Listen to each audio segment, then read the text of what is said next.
Okay, this is Matt M5MAT, and we're going to be live streaming a fix of this FT857d. We're going to start in a couple of minutes' time.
Okay, this is Matt's M5MAT, and we're going to be live streaming a fix of this FT857d screen to fix the zebra screen issue. It's going to start in a couple of minutes.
Okay, let's get started. Right, so I'm Matt M5MAT. What we're doing today is fixing the display on this Yaesu FT857d.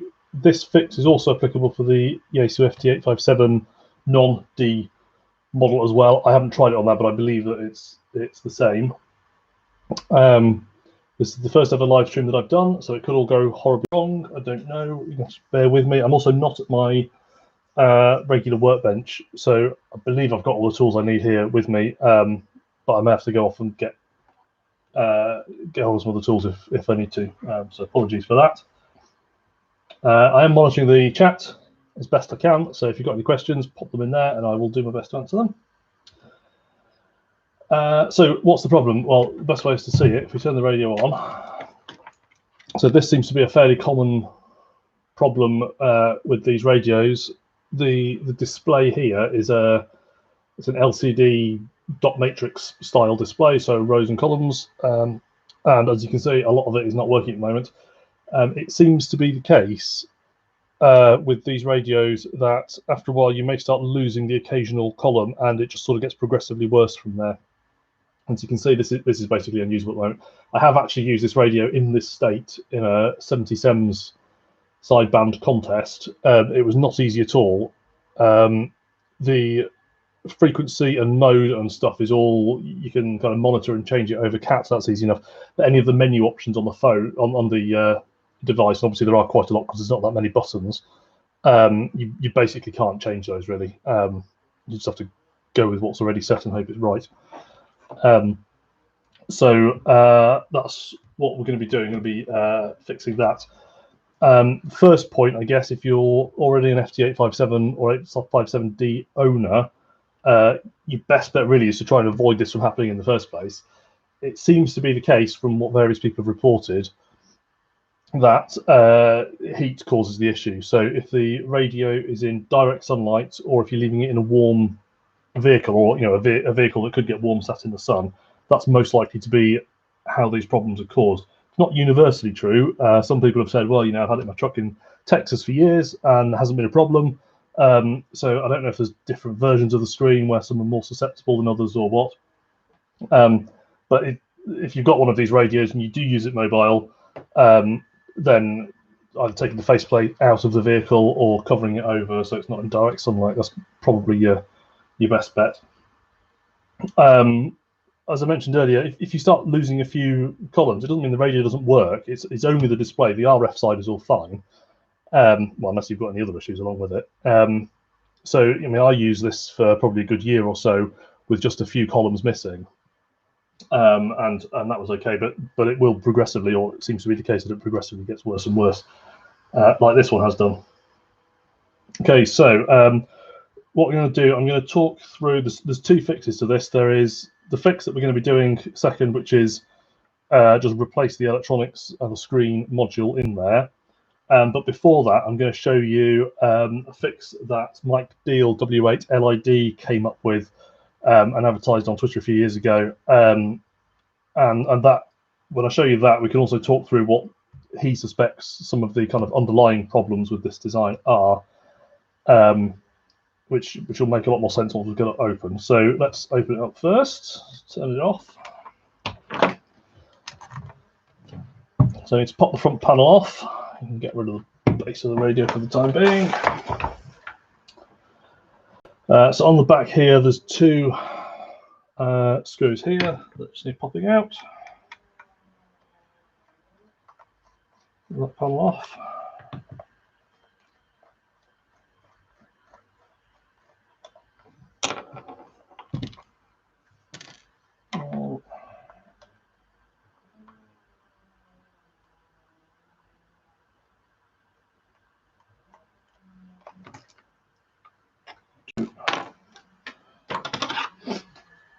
And then with a little bit of gentle persuasion up at the top here, if I can actually get that on the camera, I should just be able to pop the back panel out.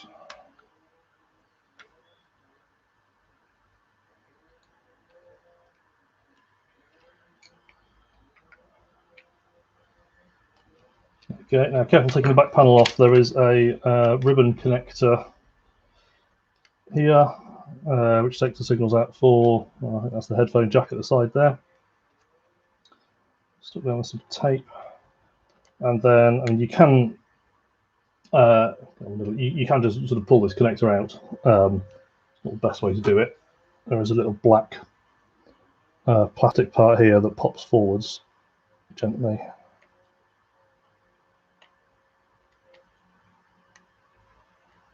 Again, just release pressure on the connector when that slides out. That can go to the side. And then this is the main circuit board for the front. To pop this off, we need to take off two screws, this one, then that one there.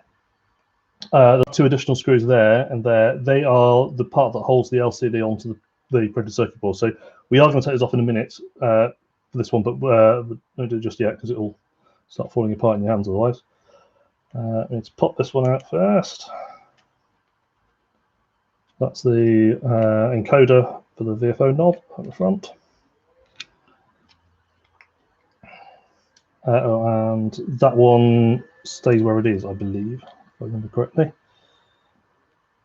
Actually, we also need to, we do that, we need to pop off the top knob can stay on, because that stays on the front panel, but the bottom, which is, what's that, the secondary encoder, bottom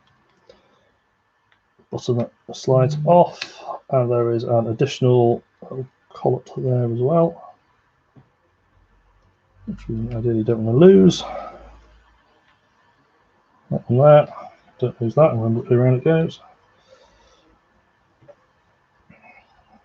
And put this screw off. And this one. Oh, not to lose them inside. That's disappeared. There we go. I'm safe. I keep meaning to get a load of little dishes to put screws in, but I always forget. Right, those have come off, so this should carefully pop out. There's no clips or anything holding it in.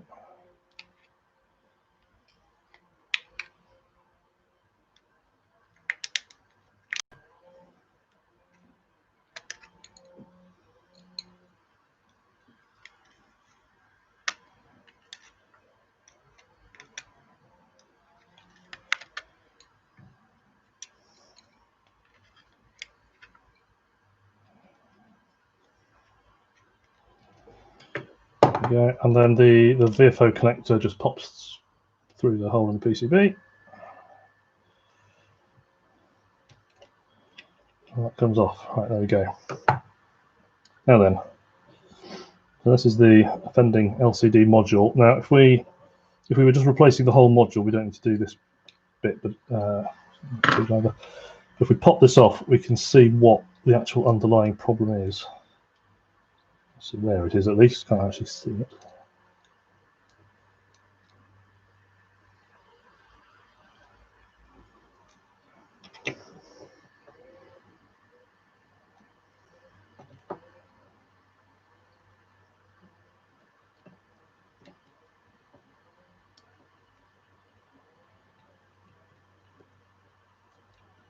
Okay.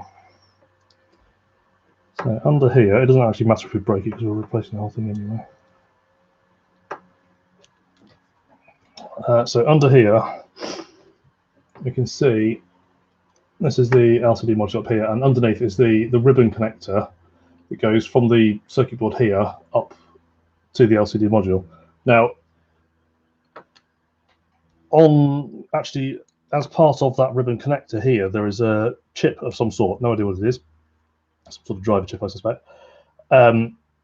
Because that is part of the ribbon connector, the suspicion, and this is Mike Deal that worked this out, is that that chip is not soldered onto each of the individual lines in this ribbon connector. It's a conductive glue that's used so that it remains flexible. Now, the problem is that if that conductive glue heats up, as it will do in direct sunlight or in a hot vehicle, that sort of thing, that it can melt, and the kind of connection, if you like, between the IC and the line in the ribbon connector breaks, and then when the glue hardens again, when it cools down, the connection's gone. And so there'll be one line for each row on the screen, one line for each column on the screen. So if you lose one of those, you'll lose a column or a row, or whatever. And over time, it just sort of gets worse and worse. So his fix, which if your screen's as bad as mine is, there's no harm in trying it anyway, because your only other option is to replace it.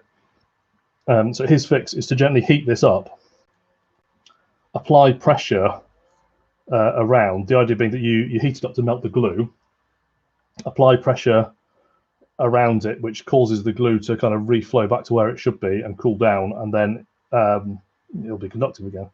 I've done that on this radio a couple of times, I think 2 or 3 times, something like that, and it has worked. The first time it worked brilliantly well. I think I was missing one column, but that was not too bad. But in my case, I don't know if it's what I'm doing with the radio or what, but it just hasn't really lasted too well. So to do that, you can gently pry the ribbon connector away from the rest of the PCB. Carefully. You can do, I have done it. There's some sticky stuff on this bit here that is incredibly sticky. Put some cardboard or something. I think I used this, which is a cut-up egg box. Put that down behind. Heat it up gently from the front. It's a bit difficult to know how much to heat it up because you don't really get any visual feedback. So first time round, I used a hairdryer to heat it up, and then had another bit of egg box, which is lying around somewhere, with a cutout which was about the right size to go over the chip. So heat it up, put it out, and then apply pressure on there to get it to fix. That was okay. The second time I did it, I decided that a bit more heat would be useful, so I used a hot air gun, and you can see the effects of that here. I've managed to melt the plastic housing, which isn't ideal. So that's the first kind of ideal fix, and then obviously put it all back together in reverse order. And if that works, great. It hasn't cost you anything. If it doesn't work, you haven't lost anything because you need to replace it anyway. So this is the replacement module. I'll put the part number in the comments on YouTube if I can figure out how to do it, in case you're looking for it. But it's easy enough to find. Just Google for Yaesu FT857d replacement screen or something. And this is the replacement. I got this. So cost-wise, this cost me £100 plus VAT and postage. I think it was about 130 quid all in. I bought it from Radio World West Midlands up in Birmingham, but pretty much anyone that stocks Yaesu will be able to get hold of it if they haven't already got it in stock. That just happened to be the best price when I was looking. Get into it.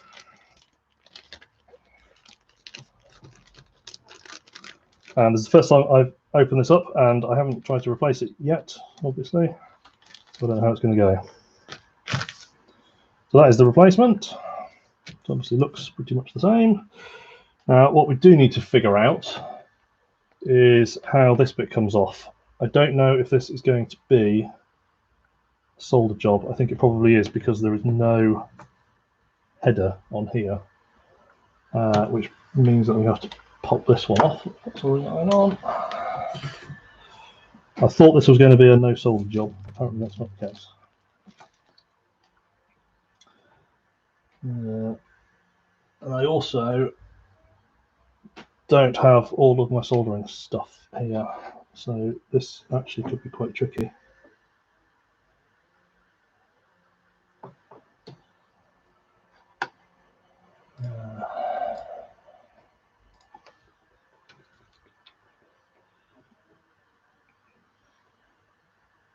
I may have to go and see if I've got a solder socket down in the garage or some desoldering braid, and also work out why the soldering iron's not coming up.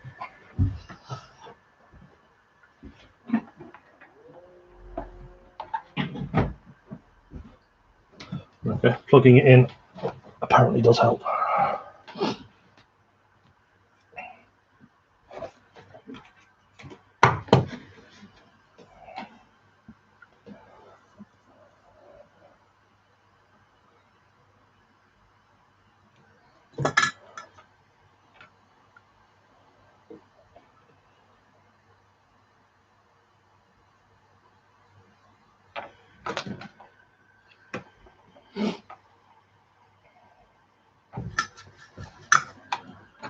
Okay.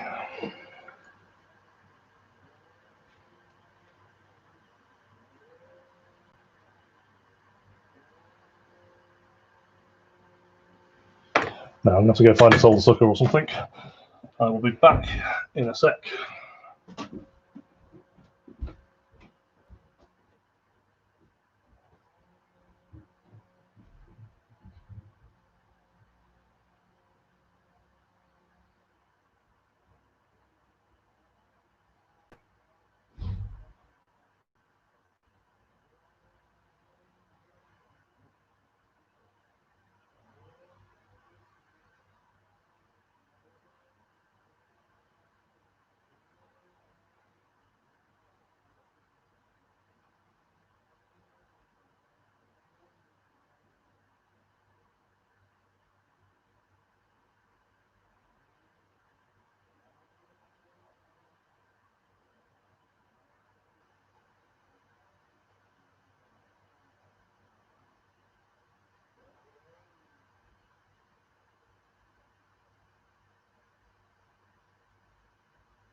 Right, I'm back.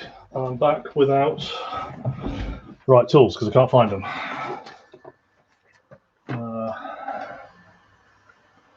Which is a bit annoying. There we go. Okay, let's give it a go. If it doesn't work, I'm probably going to have to abandon this stream. That's a bit of a problem.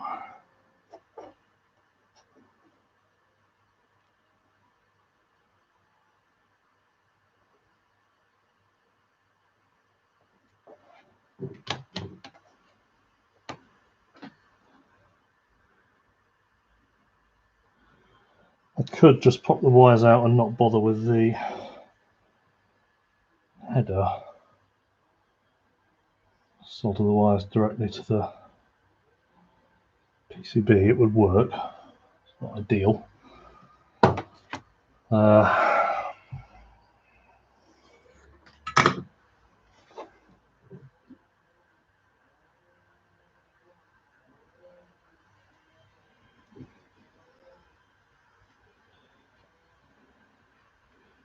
I could also just break the PCB, I suppose. It's not that easy.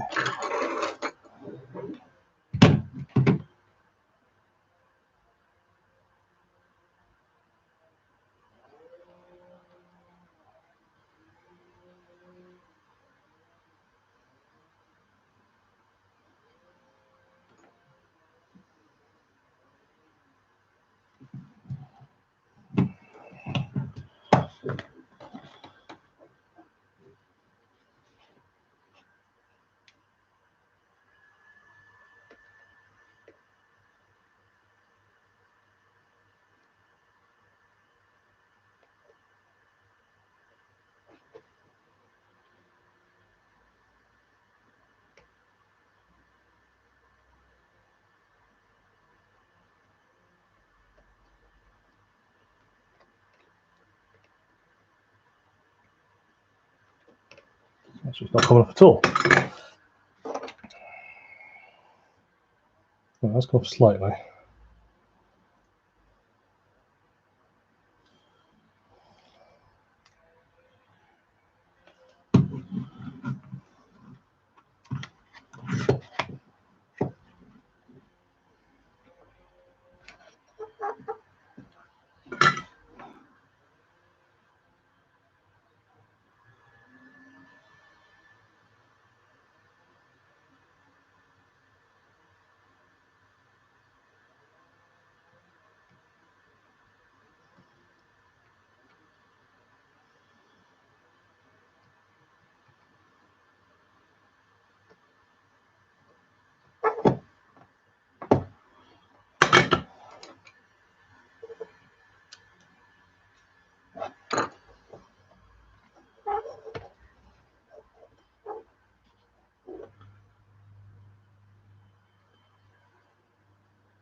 not sure if this connector is actually going to be in any fit state to reuse it at this rate. I'm going to apply quite a lot of heat.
Oh, okay, right. One of the wires has just come out of the header, which isn't ideal. I've been putting too much force on it.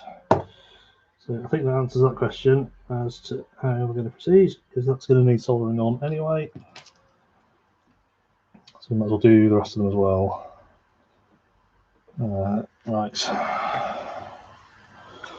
Should we do it on the way around?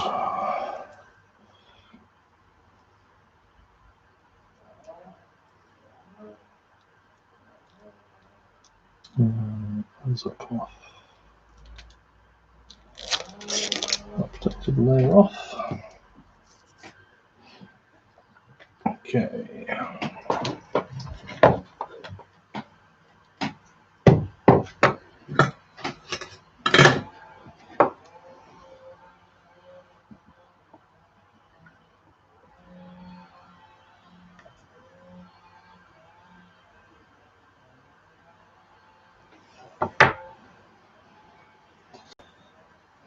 This is closest.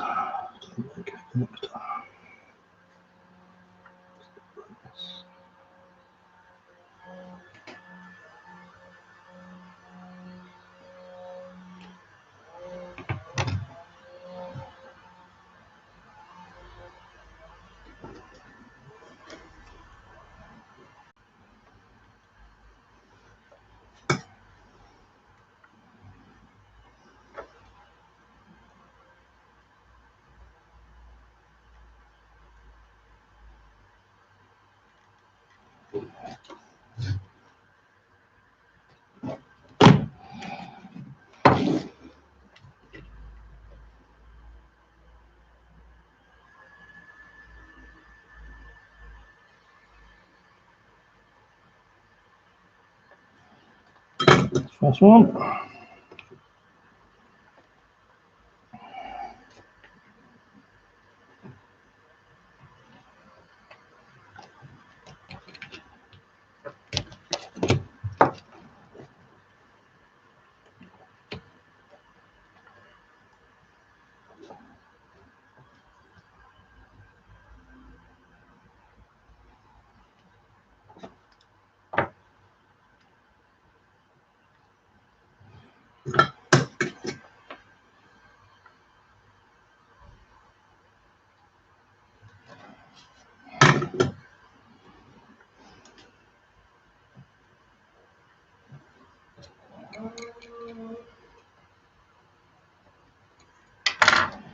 Just checking it. The first connector, it looks like it's gone through the hole a little bit longer. Just concerned it might be shorting out to ground because there's a ground plane very close to it.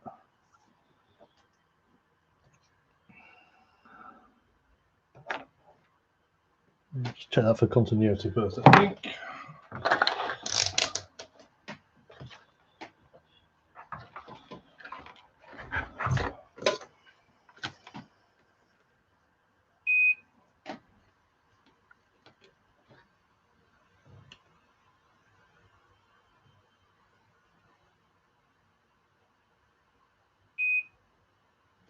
Right, that was good.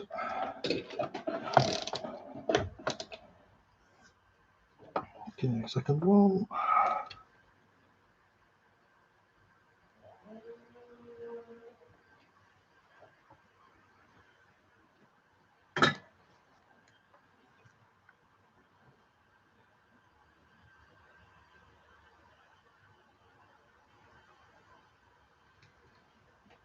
Good.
And the last one, which I think is ground. Yes.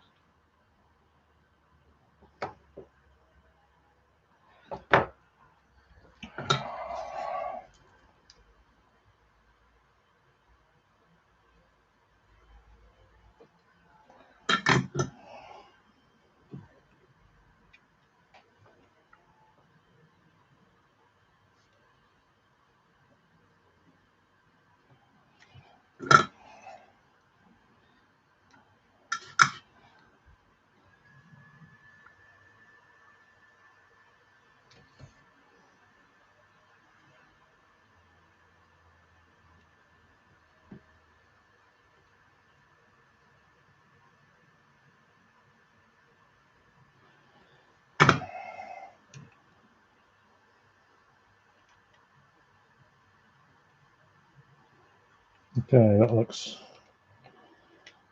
okay. Okay, enough. We can test it. In fact, we can test it now, just in case any of those need redoing.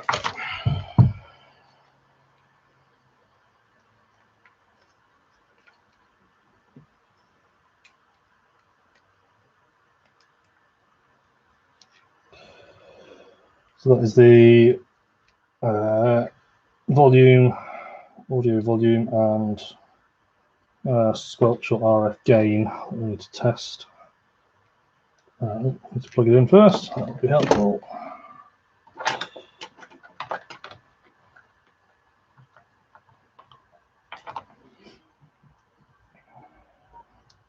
Right, so this is power here. And well, that's a good start. We've actually got a full screen. And there, that appears to be working. Volume's working.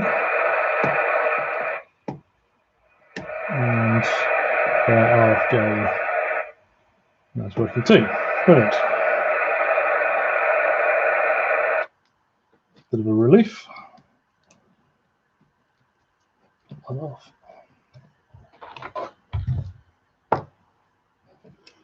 So reassembling it is just the same in reverse order. Make sure the VFO connector actually pops through the PCB. I have done it up on one of my previous repairs and forgot to do that. And let's take it apart again. Come on.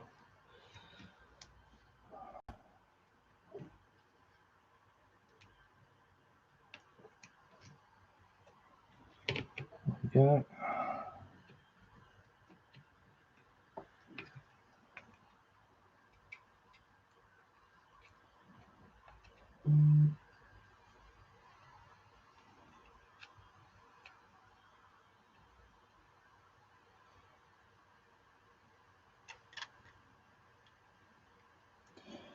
And put those cables away neatly, as neatly as possible.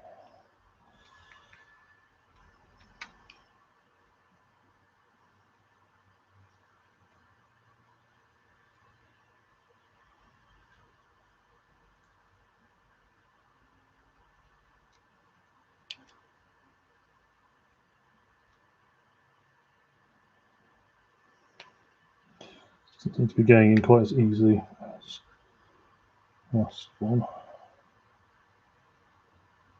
Not entirely sure why. That's it.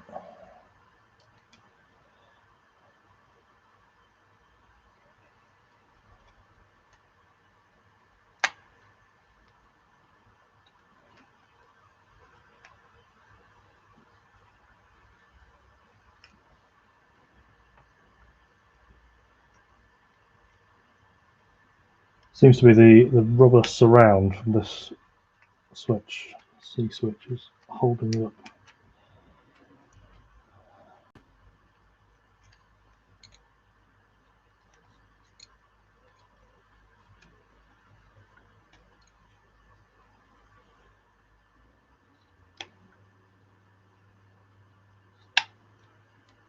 Next, gentle persuasion.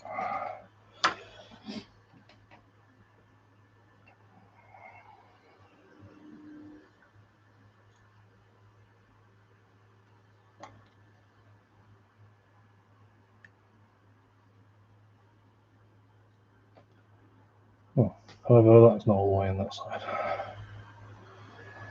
How's that?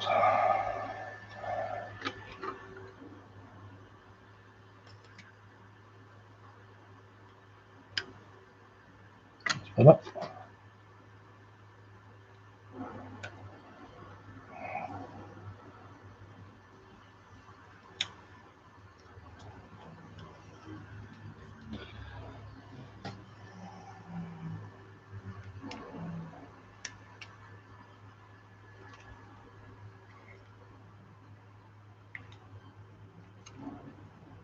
Okay, that's reasonable. Earphone knob, on there, and then it's the ALC meter was on that one. Oh, yeah.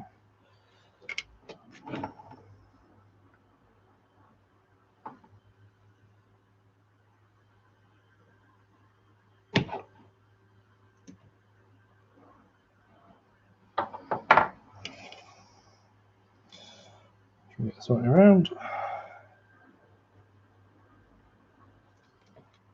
Well, it looks like this cable's actually a bit damaged.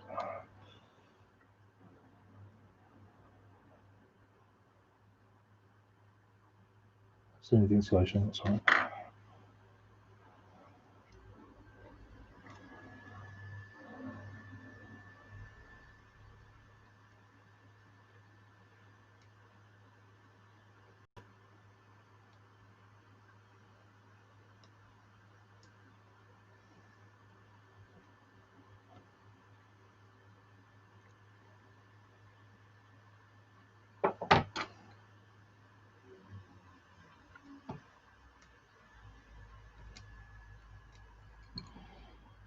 These connectors are a bit of a nightmare to do one-handed because the black bit here pushes in. I'm not sure you can quite see that, just above the kind of cream housing here, there's a little black bit that pushes in. But you need to push both sides in together because otherwise it just rocks, which means you need two hands to do it, really, which is tricky.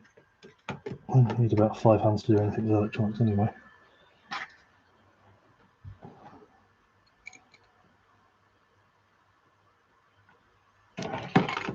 There we go. Hopefully that's far enough in.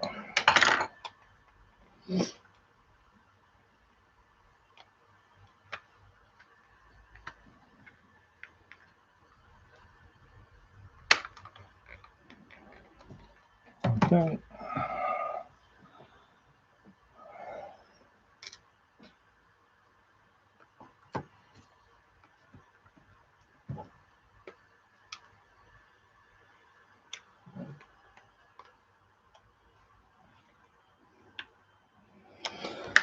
There we go. Oh, volume knob.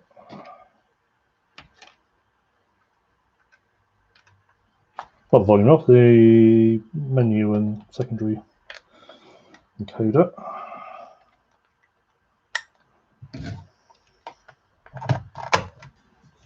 Back on that. Moment of truth. That looks all right. Excellent. So there we go. FT857d fixed for now, and I'm not going to leave it in the car anymore because I don't really want to have to pay the money to do it again.